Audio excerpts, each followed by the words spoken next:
গরিব কৃষক যারা প্রান্তিক কৃষক রয়েছে, আজকে প্রতিদিন একজন ডেলি লেবার শ্রমিকের ধান কাটতে গেলে প্রয়োজন খরচ হয় 700-800 টাকা। এতে দিয়ে গরিব কৃষকের যে ধান উৎপাদন করতে যে খরচ হয় প্রান্তিক পর্যায়ে এসে দাঁড়ায়।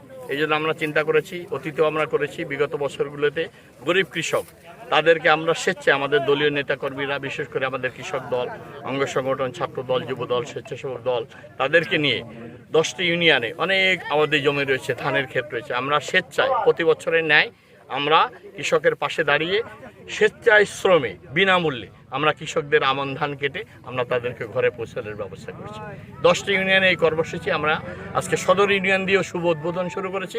প্রত্যেকটা ইউনিয়নে একযোগে আমাদের নেতাকর্মীরা গরিব কৃষকের পাশে দাঁড়িয়ে তাদেরকে ধান কেটে, আমন ধান কেটে বিনামূল্যে স্বেচ্ছাশ্রমে তাদেরকে ঘরে পৌঁছা দেবে গরিব কৃষকদের। এই মহান সমান অধিকার নিশ্চিত করে হিন্দু, বৌদ্ধ, খ্রিস্টান সবাই মুসলমান আমরা ঐক্যবদ্ধ হয়ে দেশটাকে গড়ব, সামনের দিকে এগিয়ে নিয়ে যাব। কেউ অরাজকতা, বিশৃঙ্খলা সৃষ্টি করবে না।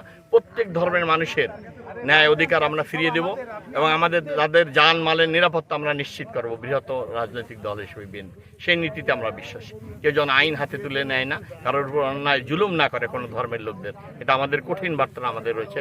ভারপ্রাপ্ত চেয়ারম্যান, আগামী দিনের আমাদের রাষ্ট্রনায়ক জননেতা মজলুম জননেতা জনাব তারেক রহমান সাহেবের নির্দেশনায় আপনারা দেখেছেন 5ই আগস্টের পর সারা বাংলাদেশে সংখ্যালঘু সম্প্রদায়ের জানমালের, ঘরবাড়ি, মন্দিরের নিরাপত্তার জন্য কিভাবে কঠোর নির্দেশনা দিয়েছে আমাদের নেতাকর্মীরা সারা দেশে। সেই নির্দেশনা অনুযায়ী সংখ্যালঘু সম্প্রদায়ের প্রত্যেকটি নাগরিকের জানমাল, বাড়িঘর, মন্দির, উপাসনালয়ের নিরাপত্তা তারা নিশ্চিত করেছে।